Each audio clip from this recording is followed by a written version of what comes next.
Gusto mong magmukhang hotel-like ang bahay mo kahit simpleng ilaw lang ang gamit? Heto ang Smart Pinoy Lighting Hacks na nagbibigay luxury feel kahit low budget. Kadalasan, isang bombilya lang ang ilaw sa gitna ng kwarto. Walang ambience, walang style. Pero sa totoo lang, lighting design ang sikreto ng mga mamahaling bahay at hotel. Ang tamang ilaw ay kayang baguhin ang mood ng buong bahay mo. Narito ang Smart Pinoy Lighting Design Hacks. 1. Warm white lights para cozy at relaxing ambience. 2. Cove lighting o LED strips. Modern look sa ceiling at walls. 3. Pendant lights o spotlights.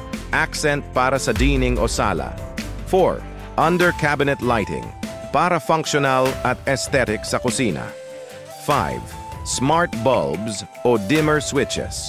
Control mo ang mood ng bahay mo. Smart hacks yan ang Tanner's maliwanag, elegant at tipid sa kuryente.